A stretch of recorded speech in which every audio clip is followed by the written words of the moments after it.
Donald Trump ने एक ऐसी चाल चली जिसमें पाकिस्तान समेत, और विशेष रूप से पाकिस्तान का नाम इसलिए क्योंकि इन दिनों जब से मध्यस्थता की इन्होंने ठानी है तब से ये अपने आप को मुस्लिम वर्ल्ड का लीडर समझने लगे हैं। जीसीसी कंट्री हो, तुर्की हो, ईरान हो, सबसे ऊपर कौन तो बोले पाकिस्तान।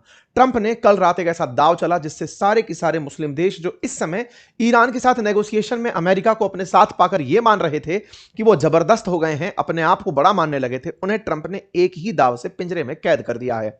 ये सारे नेताओं की फहरिस्त है जो ट्रंप के कल चले एक दाव से पूरी तरह शिकंजे में फंस गए हैं। क्या हुआ, ट्रंप ने ऐसा क्या कर दिया, और ट्रंप जो अनप्रिडिक्टेबल हैं उन्होंने ऐसी क्या अनप्रिडिक्टेबल चीज कर दी। तो जवाब है, उन्होंने इन सब से कहा कि ईरान डील तो अब ऑलमोस्ट होती दिख रही है, हो जाएगी जब होनी होगी, आप लोग तब तक अब्राहम अकॉर्ड पर साइन कर दीजिए। अब ये अब्राहम अकॉर्ड क्या है, इसकी डिटेलिंग तो मैं आगे चलकर दूंगा। आसान भाषा में ये जान लीजिए कि अब आप लोग इजराइल को मान्यता दे दीजिए। मतलब इजराइल जिसको मुस्लिम देश इतने समय से, जब से इजराइल अस्तित्व में आया है तब से लेकर अब तक, जिसे मान्यता यानी कि एज ए कंट्री नहीं मानते, पाकिस्तान जिसके पासपोर्ट पर लिखा हुआ है कि दुनिया के सभी देशों में वैलिड है एक्सेप्ट इजराइल, मतलब वो अपने पासपोर्ट में जिस चीज को हाईलाइट करता है, उस पाकिस्तान के साथ धप्पा कर दिया ट्रंप ने। कल रात को ट्रंप के इस बयान के बाद अंतरराष्ट्रीय स्तर पर सुर्खियां बनती हैं कि Trump add fresh uncertainty to Iran peace talk with Abraham accord post. यह अब्राहम अकॉर्ड कितना घातक होगा मुस्लिम देशों के लिए, पाकिस्तान जैसे देश के लिए, जहां इमरान खान यह कहते हुए जेल चले गए कि शहबाज शरीफ को तो ट्रंप ने बिठाया ही इसलिए, या अमेरिकी सरकार ने बिठाया ही इसलिए है ताकि वो इजराइल को मान्यता दिलवा सकें, ताकि वो लोग इनके मदद से अब्राहम अकॉर्ड साइन कर सकें। ऐसी स्थिति में आज की यह चर्चा बेहद खास है कि इस अब्राहम अकॉर्ड में सब लोग कहां फंसे हैं, किस देश की क्या प्रतिक्रिया आई है, क्या पाकिस्तान और सऊदी इस चीज के लिए तैयार हो पाएंगे, और अगर नहीं होते तो ट्रंप इस नेगोशिएशन में कहां इन्हें खींच कर ले जाएंगे। बड़ी ही रोचक जानकारी है, डिटेल में बताएंगे और यह समझाएंगे हर देश की मजबूरी क्या है और हर देश कहां तक तैयार हो सकता है। ट्रंप इस तरह से कौन सा खेल खेल रहे हैं और इजराइल अल्टीमेटली हॉर्मुज को खुलने क्यों नहीं दे रहा है। कल रात जहां एक और खबर आ रही थी कि 30 दिन के लिए हो सकता है स्टेट ऑफ हॉर्मुज को लेकर सीज फायर तैयार हो जाए अमेरिका और ईरान के बीच, इसी बीच में इजराइल का लेबनान पर हमला होता है और हिजबुल्लाह को निशाना बनाते हुए 70 से अधिक ठिकानों पर गोलियां चला दी जाती हैं। समय बीतता है, ट्रंप ने कहा हम भी कहां पीछे, और ईरान में स्टेट ऑफ हॉर्मुज के आसपास वाटर के अंदर माइंस बिछा रही बोट्स को निशाना बनाया जाता है। यानी एक तरफ पीस टॉक, एक तरफ अब्राहम अकॉर्ड, एक तरफ लेबनान पर हमला और एक तरफ ईरान की बोट्स पर हमला। ये सब कुछ एक साथ इस सेशन में आइए कवर करते हैं। यूएस ईरान डील को लेकर जो अपडेट चल रहे थे उस पर मैं आपको थोड़ी जानकारी देता हूं। आज से 2 दिन पहले आप लोगों की नजर से एक सेशन निकल गया जिसे आपने ज्यादा महत्व नहीं दिया। वो सेशन था कि सऊदी में पाकिस्तान ने अपनी सेनाएं तैनात की हैं। यह जानकारी मैंने अपनी पाठशाला पर एक सेशन में दी थी। अगर आप वो सेशन नहीं देखे तो मैं आपको हल्की सी जानकारी उस सेशन के निकालकर दिखा देता हूं। हुआ ये कि ट्रंप ने पाकिस्तान को जिम्मेदारी दी हुई है कि तुम जाओ ईरान से बात करो। ट्रंप को एक ही चीज चाहिए कि अपना एनरिच्ड यूरेनियम हमें पकड़ा दो, उसके बाद जो होगा वो देखा जाएगा। तो ऐसे में पाकिस्तान को जिम्मेदारी दी हुई थी कि तुम जाकर के उनसे बात करो। तो इस काम के लिए बकायदा मोहसिन नकवी को अपॉइंट किया था आसिम मुनीर ने। मोहसिन नकवी जो पाकिस्तान के इंटीरियर मिनिस्टर हैं, गृह मंत्री हैं, वो आसिम मुनीर के साले लगते हैं। उनको 3 बार ईरान भेजा गया। वो ईरान जाते हैं बातचीत करने, फिर आसिम मुनीर जाते हैं ईरान, उसकी चर्चा हमने आप लोगों को बताई। जब ये बातचीत करने जाते हैं तो ट्रंप बड़े आशान्वित होते हैं कि अब बातचीत किसी ना किसी मुकाम पर पहुंचेगी और फाइनली सेटलमेंट हो जाएगा। तो इस बात को ट्रंप ने बकायदा by choke the ticking, clock is ticking करके इस तरह के मैसेजेस उस दौर में किए। ये सारी खबरें चल रही थी। इस बीच में एक चर्चा निकलती है कि पाकिस्तान ने एक तरफ ईरान से बातचीत के रास्ते खोले और दूसरी तरफ ईरान अगर भड़क गया कि नहीं साहब मैं नहीं मान रहा, मैं तो युद्ध करूंगा, तो सऊदी अरब को उसके डिफेंस पैक्ट के तहत यह सुविधा दी कि तुम्हारे ऊपर अगर ईरान ने गोले चलाए तो हम अपने फाइटर जेट तुम्हारे पास तैनात कर देते हैं। और वही हुआ।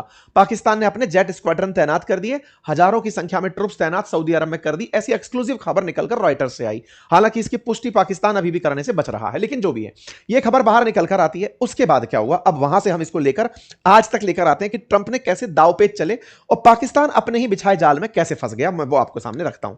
तो देखिए साहब, मैंने बताया था कि आसिम मुनीर ईरान जाएंगे। ये जो मेरे सेशन थे ना, इसमें मैंने ये बताया था कि ये आने वाले समय में ईरान जाएंगे, ये यात्रा की बात थी।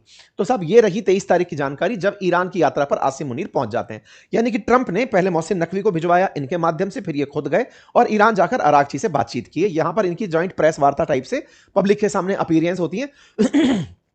नेताओं की मुलाकातें हो जाती हैं। ठीक है साहब, ये 23 मई की खबर है, डेट वाइज चलते हैं, ये खबर सारी की सारी आपके सामने आई, आज से 2 दिन पहले की खबरें चल रही हैं। इसी बीच में मार्को रूबियो 24 तारीख को भारत में प्रेस कॉन्फ्रेंस करते हैं। मार्को रूबियो अमेरिकी विदेश मंत्री भारत की यात्रा पर है, क्वाड समिट के लिए आए हुए हैं। आज क्वाड समिट हो भी रही है। ठीक है, ऐसे में जब ये लोग यहां पर आए हुए हैं तो यहां पर मार्को रूबियो से सवाल पूछा जाता है कि सर क्या ईरान का अपडेट क्या है, तो इन्होंने कहा बस वो न्यूक्लियर वेपन पर तैयार हो जाए, डील एकदम हुई रखी है, जिस भी समय तैनात होगी हम जैसे समय बात बनेगी वो हो जाएगा। ट्रंप की पिछले समय में एक आदत रही है, जब भी पीस नेगोशिएशन चल रहे होते हैं ट्रंप अपने सोशल मीडिया हैंडल पर कुछ ना कुछ धमकाने भरा जैसा काम करते हैं।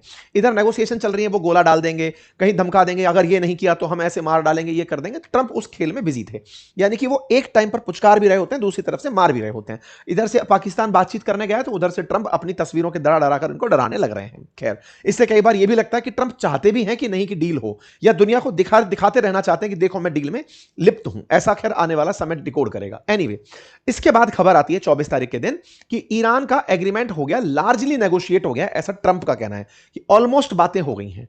ट्रंप ने जिस समय यह बात कही वो तारीख 24 मई थी। 24 मई को अपने यहां पर सर्गो रूबियो आए हुए थे। जब मार्को रूबियो यहां आए हुए थे उसी समय ट्रंप का एक ट्वीट आता है कि मैंने सऊदी अरब से बात कर ली है, कतर से बात कर ली है, पाकिस्तान, इजिप्ट, बहरेन, जॉर्डन, इन सबसे बात कर ली है कि हम ईरान के साथ में जल्दी ही किसी एमओयू पर, जो कि शांति वार्ता से जुड़ा होगा, उस पर पहुंचने वाले हैं। 24 तारीख को ऑलमोस्ट ये लगने लगता है कि डील हो गई है साहब।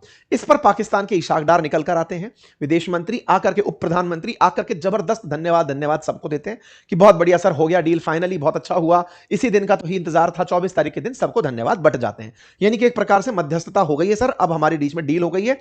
ट्रंप ने कहा था वो काम फाइनली हो गया है। अच्छा साहब, इस बीच में अति उत्साही पाकिस्तानी स्टाफ चाइना की यात्रा पर पहुंच जाता है। इस बीच में आपको शहबाज शरीफ, आसिम मुनीर और इशाक डार, ये तीनों की तीनों आपको नजर आ जाते हैं शी जिनपिंग से मिलते हुए। मतलब आप समय को देखें, 24 तारीख के दिन ये घटना होती है, धन्यवाद बोलते हैं, सब कुछ हो गया होता है, ट्रंप ने कह दिया होता है कि हाँ बढ़िया, सब पीस प्रोसेस हो गया, सब हो गया। इधर ये तीनों कबूतर उड़ करके पहुंच जाते हैं शी जिनपिंग के पास। मतलब ये शी जिनपिंग के लिए भी उतने ही विश्वस्त बनने के लिए पहुंचे जितने अमेरिका के लिए थे, कि अमेरिका देखिए हमने आपके लिए डील कर दी, उधर जाकर थैंक यू उसको भी बोलने पहुंच गए, सर थैंक यू, आपके लिए हमने डील करा दी। यहां पर बाकायदा तीनों को लेकर शहबाज शरीफ पहुंचते हैं, इनके बीच में इस तरह की वार्ता होती है। इस वार्ता में आसिम मुनीर यहां पे वांग वी के साथ बातचीत करते हुए दिखाई देते हैं। ये कुछ वैसा था कि पाकिस्तान अमेरिका और चीन को एक साथ लेकर, दो अपोजिट ध्रुवों को एक साथ लेकर ईरान डील करा रहा है। लोगों का मानना था कि इस चीज को ऐसे भी समझा जाए कि क्या पता पाकिस्तान को अमेरिका नहीं कहा हो, क्या पता अमेरिका, अभी चाइना की यात्रा पर जब ट्रंप गए थे तो उस समय पाकिस्तान को ऐसे मध्यस्थ के रूप में रखा गया हो जैसे पहले भी रखा गया है निक्सन के टाइम पर, कि वैसे ही उसको इस्तेमाल किया हो कि ईरान के साथ नेगोशिएशन करा दो। ये तीनों की तीनों बढ़िया से उड़कर वहां जाते हैं, शी जिनपिंग से मुलाकात करते हैं, लगता है बढ़िया हो रहा है। ओके, ट्रंप लेकिन चाइना के साथ अपने प्रेमियों को मिलते देख नहीं पाते, रात को ही एक बम फेंक देते हैं। और वो बम क्या है उसको सुनिए साहब।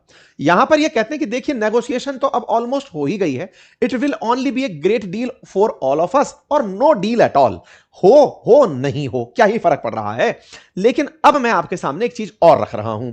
उस चीज में इन्होंने जिन जिन का नाम लिया उसमें लेके सऊदी अरब से Turkey, Egypt, Jordan, Bahrain, Qatar, Saudi, सबके नाम ले डाले और उन सबके नामों को लेते हुए एक लाइन में लाइन कही, और वो ये कि आप सब लोग इस दौर में जब डील साइन हो ही रही है, आप सब लोग इतने इजराइल के साथ में अब्राहम अकॉर्ड साइन कर लीजिए।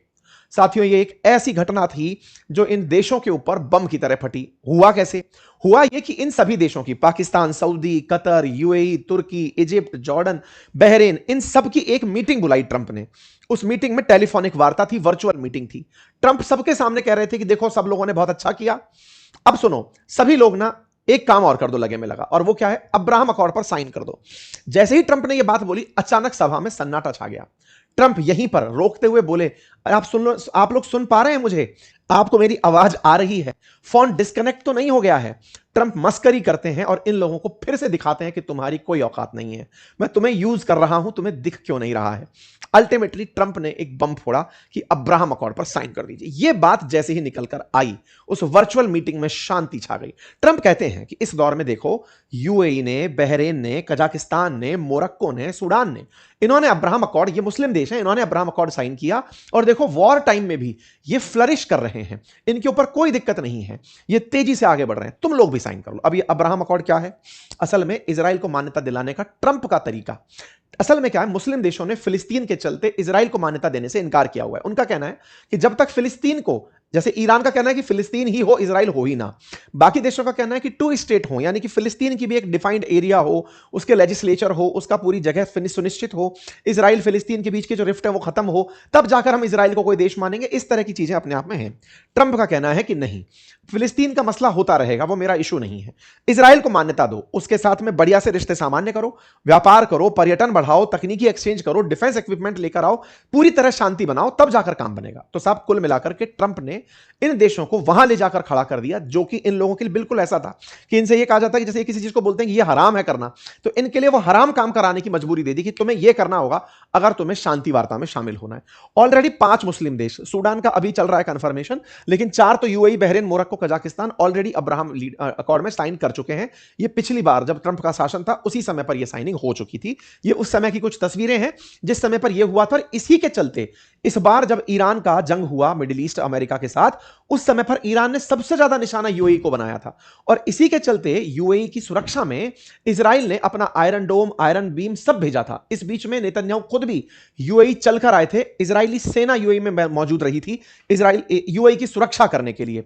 ईरान ने इसीलिए यूएई को निशाना बनाया था कि तुम अब्राहम अकॉर्ड कर चुके हो तो तुम्हें भी हम बराबर पार्टी मानेंगे। ट्रंप ने इन सबको पार्टी बनने के लिए कह दिया कि देखो ये सब लोग पहले ही हो चुके थे, अब तुम भी हो जाओ, इजराइल के साथ रिश्ते सामान्य करो। जैसे ही घटना हुई, मीटिंग में पूरी तरह चुप्पी सा गई। इस बीच में ट्रंप ने एक और लाइन बोल दी, मैं चाहूंगा कि ईरान भी अब्राहम अकॉर्ड पर साइन करे। अगर वो ऐसा करता है तो ये ग्रेट काम होगा। जो ईरान पूरी जिंदगी अपनी इस पहचान को बनाने में निकल गया कि वो इजराइल को मिटाना चाहता है, डेथ टू इजराइल चाहता है, उस ईरान को इन्होंने ऑफर देकर के अपने आप में उन सभी देशों के साथ एक बड़ा मजाक कर लिया। वर्तमान की स्थिति अगर मैं बताऊं तो ग्लोब में अगर मुस्लिम देशों की बात की जाए तो तुर्की पहले से ही, अब्राहम समझौते के पहले से ही इसे मान्यता दे चुका था। मिस्र ने भी एक बार मान्यता दे दी थी, मान्यता दी 1979 में, तुरंत 1 साल 2 साल बाद इनके राष्ट्रपति की हत्या हो गई, बाद में मान्यता वापस लेनी पड़ी। लोगों में इतनी नफरत इजराइल के प्रति इनके लोगों के अंदर थी, इस चक्कर में ही सब हुआ। खैर, अब मैं एक एक करके इन देशों की प्रतिक्रिया बताता हूं जिन्हें ट्रंप ने लपेटा। सबसे पहले वो देखो कबूतर दिखाने वाले प्रिंस को, जो ट्रंप हैं, उन्होंने इनके साथ जो धोखा किया। देखिए सऊदी प्रिंस की ना पूरे मुस्लिम जगत में बहुत इज्जत है। क्यों है? क्योंकि मक्का मदीना के ये कस्टोडियन समझे जाते हैं कि भाई ये सऊदी अरब में है, और मुस्लिम जब अपनी पूरे जीवन काल के अंदर मक्का मदीना जाते हैं, हज यात्रा पर जाते हैं, तो सऊदी अरब जाते हैं, और सऊदी अरब उस पूरी चीज को फैसिलिटेट करता है, तो मुस्लिम वर्ल्ड में उनकी एक रेस्पेक्ट है। ऐसे में सऊदी क्राउन प्रिंस ट्रंप के बहुत तगड़े मित्र हैं, लेकिन सऊदी क्राउन प्रिंस के जो फादर हैं वो इस मामले में बिल्कुल रिजिड हैं। उनकी रेड लाइन है कि फिलिस्तीन की मान्यता के बिना इजराइल से कोई बात नहीं होगी, फिलिस्तीन के बारे में बात होगी तो इजराइल के बारे में बात होगी। ट्रंप ने लेकिन इनको अपने साथ बिठा रखा है। अब मजबूरी यह है कि क्राउन प्रिंस ट्रंप के साथ को छोड़ नहीं सकते, लेकिन हां भी नहीं कर सकते, घर में कैसे कलेश निपटे। इन बातों को लेकर इन्होंने सऊदी के ऊपर दबाव डाल दिया कि तुम्हें यह एक्सेप्ट करना होगा। हो सकता है 1-2 अटकलें हों आप लोगों की, 1-2 कारण हों आप लोगों के ना करने के, उन्हें देखा जाएगा, लेकिन आपको यह एक्सेप्ट करना होगा। सोचकर देखिए कि ट्रंप के कहने के बाद सऊदी के अंदर बातचीत होना शुरू हुई, और सऊदी ने तुरंत कहा कि यह काम हम नहीं कर सकते, उनके देश के अंदर इशू खड़े हो जाएंगे, अपने लोगों को क्या बताएंगे कि फिलिस्तीन को लेकर हमारा क्या स्टैंड है। जहां तक बात हो तुर्की की, तुर्की क्योंकि पहले से ही मान्यता देकर चल रहा था इजराइल को, लेकिन इस बीच में जब हमास और इजराइल का युद्ध शुरू हुआ, उस बीच में हमास को उन्होंने स्वतंत्रता सेनानी करार देकर के इजराइल को आतंकी राष्ट्र घोषित कर दिया। मतलब तुर्की पूरी तरह से रिवर्स चल रहा है। तुर्की चाहेगा कि सऊदी एक बार इसको अब्राहम में शामिल हो जाए, फिर ये मुस्लिमों की नजर में एक हीरो बनकर निकलेंगे कि देखो मैंने इजराइल के खिलाफ कितने बयान दिए। सब लोग अपने लोगों के बीच में ये इज्जत पाने के लिए इजराइल को मोहरा बना के चल रहे हैं कि तुम्हें हम गाली देकर खुद की इमेज चमका पाएंगे। जहां तक बात हो ईरान की, ईरान तो लड़ता हुआ ही इसलिए आया कि इजराइल होना ही नहीं चाहिए इस धरती पर, इसी के चलते इन पर हमले भी हुए हैं, क्योंकि death to America death to Israel कहने वाला ईरान है, और ईरान ने इजराइल के खात्मे के लिए ही हिजबुल्लाह, हमास, हूती इन सबको समर्थन दिया। तो ऐसे में इन समर्थन को ये कैसे इग्नोर कर सकते हैं। जहां तक बात हो इजिप्ट की, इजिप्ट ने 1979 में कैंप डेविड समझौते के तहत इजराइल को मान्यता दे दी थी। उनके राष्ट्रपति की 1981 में हत्या हो गई थी, राष्ट्रपति अनवर सादात की, जिन्होंने इसको मान्यता दी थी। जनता को इतना रोष था, बाद में इनको वापस लेना पड़ा। मतलब इजिप्ट ये कर भी दे तो मारा जाए। अब दिक्कत और भी है, और वो क्या है, असल में इजिप्ट का जो सिनाई पेनिनसुला वाला हिस्सा है ना, वो इजराइल के साथ बॉर्डर साझा करता है, और इसराइल के साथ एक राफा बॉर्डर है जो यहां पर लगता है। असल में होता क्या है कि जो गाजा स्ट्रिप है ना, गाजा स्ट्रिप के अंदर जो फिलिस्तीनी है, जब इसराइल ने उन फिलिस्तीनियों को निशाना बनाना शुरू किया तो बड़ी संख्या में वो इजिप्ट में जाकर रह गए। ऐसे ही इसराइल के दूसरी तरफ, पूरब की तरफ एक देश है जॉर्डन। जब गाजा के अंदर या फिर इसराइल के अंदर फिलिस्तीनियों को हटाया गया तो वो जॉर्डन में आकर शरण लिए। अभी 70% जो जॉर्डन की आबादी है ना, वो फिलिस्तीनियों से है, और सिनाई पेनिनसुला में भी बड़ी संख्या में फिलिस्तीनी है। ऐसे ही लेबनान में भी बड़ी संख्या के अंदर फिलिस्तीनी है। ऐसे में इन देशों की मुसीबत यह है कि यदि इन्होंने इसराइल को मान्यता दे दी तो इनके देश में अनरेस्ट पैदा हो जाएगा, क्योंकि ये लोग जो यहां रहकर गए हैं वो ये कहेंगे कि तुम जानबूझकर हमारा घर खाली करवा दिए, हम तुम्हारे घर में अब अपनी जगह चाहेंगे। तो इन देशों में आंतरिक मसले बिगड़ सकते हैं। ये तस्वीरें इसी बात की बयानगी हैं। तो इजिप्ट की अपनी परेशानी है। बात की जाए इसी तरह से और देशों में, तो इजिप्ट की एक और परेशानी भी है, उसको इथोपिया से संकट है, और ट्रंप उसे इथोपिया से बचाने के लिए जो ग्रेनेसा डैम बना हुआ है उस पर वो इनका साथ देते हैं, अल सीसी का। तो ऐसे में ट्रंप बदले में उनसे अब्राहम अकॉर्ड मांग ले रहे हैं कि तुम्हारी जान जाए, मुझे कोई मतलब नहीं है, मुझे इजराइल को मान्यता दिलानी है। साथ ही साथ बात जॉर्डन की हो, जॉर्डन की मुसीबत यह है कि वो जानबूझकर भी, चाह करके भी इजराइल को मान्यता नहीं दे सकता, जबकि वास्तविकता में जॉर्डन ही वो कुशन है जिसके चलते इजराइल फिलिस्तीनियों को निकाल पाता है। अगर जॉर्डन ना हो तो फिलिस्तीनी जाएं कहां। और तो और जॉर्डन ने अपनी जमीन इस बार ईरान पर हमला करने के लिए उपलब्ध कराई थी। मतलब जॉर्डन एक ऐसा देश बनकर आया है जो बोल सकता नहीं है, इंटरनली इजराइल को पूरी मान्यता है लेकिन पब्लिक अनाउंसमेंट नहीं कर सकता, अदरवाइज उनका तख्ता पलट हो जाएगा और फिलिस्तीनी जनता पूरी तरह से जॉर्डन पर कब्जा करके बैठ जाएगी। इसके चलते उन्होंने भी पहले ट्रंप के प्रस्ताव को मान्यता नहीं दी थी, ट्रंप ने फिर से दांव फेंक दिया है। जहां तक बात हो कतर की, कतर ऐसा देश है जो कि इन पूरे देशों में सबसे अमीर पर कैपिटा इनकम के हिसाब से जाना जाता है। आबादी लेकिन बहुत कम है। इसके रिश्ते ईरान और सऊदी दोनों के साथ बहुत अच्छे थे। इसकी भूमिका हमेशा मध्यस्थ के रूप में रही है। लेकिन इन महाशय ने अभी कुछ दिनों पहले जो अपनी रिफाइनरीज पर ईरान का हमला पाया, उसका बड़ा कारण यही था कि तुमने अमेरिका को अपने यहां पर बेस क्यों दिया हुआ है। कतर अगर अब्राहम अकॉर्ड साइन कर लेता है तो इत्तू सा कतर है, उसको एक मिसाइल हमले के अंदर ईरान वाले उड़ा दें। इनकी मुसीबत यह फंसी है कि माने तो माने कैसे, बचे तो बचे कैसे। और तो और इसराइल भी हमास का मुख्यालय कतर में होने के कारण इनको निशाना बनाता आया है। बाद में हालांकि ट्रंप के कहने पर क्षमा जरूर मांगी हो, लेकिन कतर की स्थिति इस समय बहुत ज्यादा विकट हो चुकी है। कुल मिलाकर के कतर जो ईरान की मध्यस्थता फिर से करना चाहता है वो अटक गया है ट्रंप के इस प्रस्ताव में कि साहब हम ये कर नहीं पाएंगे। कतर की मित्रता ईरान से भी है, इसी के चलते उसे सऊदी से कई बार डांट भी खानी पड़ी। कुल मिलाकर के ईरान की स्थिति को अब्राहम अकॉर्ड को लेकर ट्रंप ने जो दाव चला वो मजेदार हो गया है। बात करें पाकिस्तान की, तो इन भाई साहब का क्या होगा जो इस समय ग्लोबल पटल पर पंच बनकर निकले हैं। इनका क्या है, इनकी कहानी में बड़ा इजाफा है साहब। क्या है, इनके पासपोर्ट में लिखा है this passport is valid for all countries of the world accept Israel. दुनिया में हर जगह वैलिड है उसको छोड़ करके। असल में क्या था कि जो जिन्ना थे ना, वो जिन्ना जो है वो इजराइल को मुस्लिमों की पीठ पर छुरा घोपा हुआ मानते थे कि इजराइल गलत देश है, उसे होना ही नहीं चाहिए। इसलिए पाकिस्तानी उसी चीज को आज तक ढोते चले आ रहे हैं। इमरान खान ने पिछली बार भी ये कहा था जब ट्रंप का शासन था कि ट्रंप ने हम पर अब्राहम अकॉर्ड के लिए दबाव बनाया, हम माने नहीं। अब इमरान खान जेल में है, लेकिन उनकी जो पार्टी पीटीआई है वो अपोजिशन में बहुत तेजी से ऊपर उठ रही है। शहबाज शरीफ को चिंता है कि अगर अब्राहम अकॉर्ड साइन कर दिया तो मारे जाएंगे। शहबाज शरीफ, उसकी इमरान खान की बात सही हो जाएगी, क्योंकि वो ये कहते हुए जेल गए कि अमेरिका ने बिठाया ही शहबाज शरीफ को इसलिए ताकि इजराइल को मान्यता दिला सके। ये सच भी है। सच कैसे है, अभी जो काउंसिल ऑफ पीस बनाई गई थी गाजा की पुनः बहाली के लिए, उस पूरी कहानी में पाकिस्तान को जोड़ लिया गया था और पाकिस्तान में उस बात का बहुत तगड़ा विरोध हुआ था। कुल मिलाकर पाकिस्तान ऐसी जगह जाकर फंस गया है कि अमेरिका की दोस्ती, कहते हैं ना राजा की अगाड़ी और घोड़े की पिछाड़ी सही नहीं होती, ये जो ट्रंप से आगे चलना इन्होंने देखा है, ये यहां पर बुरी तरह से निपटाए जा रहे हैं। खैर, पाकिस्तान का अपना स्टैंड हमेशा से पलटने का रहा है। तो जब पिछली बार जब इन्होंने बोर्ड ऑफ पीस में आने की बात कही, तब इन्होंने कहा कि नहीं नहीं, हम इजराइल के लिए नहीं गए हैं, फिलिस्तीनियों के लिए गए हैं। पाकिस्तान में बहुत तगड़ा प्रोटेस्ट हुआ, सरकार को अपनी बातों से पलटना पड़ा कि नहीं साहब हमारे साथ धोखा हो गया। जो भी है, कुल मिलाकर पाकिस्तान फिर से ट्रंप के एक ऐसे दाव में फंस गया है जो दाव इनके इस्लामिक नाटो होने के सपने को तोड़ रहा है। अमेरिका ने जिस तरह से यह दाव खेला है वो पाकिस्तान के लिए अब ऐसी चीज बन गया कि हम कैसे करें इसे।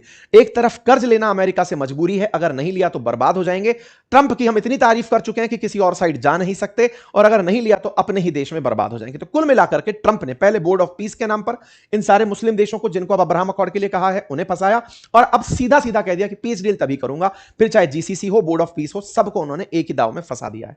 कुल मिलाकर ट्रंप ने सही मायने में एक ऐसा दाव खेला जो इजराइल के अस्तित्व को बड़ा करता है और इन सबको छोटा कर रहा है। बात इजराइल की भी कर ही लेते हैं। इस बीच में इजराइल ने अपनी तरफ से, अब इसमें बड़ा इंटरेस्टिंग है, ईरान तैयार हो रहा था, 30 दिन की खबर निकल कर आना शुरू हुई थी कि ये लोग तैयार हो रहे हैं 30 दिन के के उसके लिए, शांति के लिए। इस बीच में इजराइल बाहर निकलता है और उठ करके लेबनान पर गोले फोड़ देता है, हिजबुल्लाह पर स्ट्रांग ब्लो कि लो जी पकड़ दिया। मतलब इजराइल ये चाह ही नहीं रहा है कि पहले मेरा मामला रिजॉल्व करो, जब तक तुम अब्राहम अकॉर्ड साइन नहीं करोगे। ये वैसी वाली बात है कि अब तक हॉस्टेज ईरान ने बना रखा है दुनिया को, अब मैं बनाऊंगा। तो साहब इजराइल ने अपनी तरफ से काम कर दिया। अमेरिका क्या बोला? कुछ नहीं बोला। अमेरिका ने अपनी तरफ से इस दौर में जब शांति वार्ता चल रही थी तो ईरान की कुछ बोट्स लैंड माइन बिछाने लगी हुई थी, उन लैंड माइंस को जाकर के इजराइल ने फोड़ दिया और अमेरिका ने फोड़ दिया कि लो जी ईरान के साथ एक मतलब छिटपुट, कहते हैं ठंड में थोड़ी बहुत क्रॉस फायरिंग हुई है, हमारी शांति वार्ता खत्म नहीं हुई है। कल रात को खबरें आ रही थी कि ईरान पर बम धमाके हो रहे हैं। असल में उन बोट्स को निशाना बना रही थी अमेरिकी सेना, क्योंकि कई बोट्स ईरान की ऐसी छोटी छोटी सी निकल कर आ गई थी जो कि अमेरिकी जहाजों के आसपास माइंस बिछा रही थी कि बेटा तुम निकलोगे तो ये फट जाएगा। तो कुछ इस तरह की छिटपुट घटनाएं देखने को मिली। कुल मिलाकर ये जो भी चल रहा है, ट्रंप को इसमें बड़ा मजा आ रहा है। अब आप लोग इसे कैसे देखते हैं जरूर कमेंट बॉक्स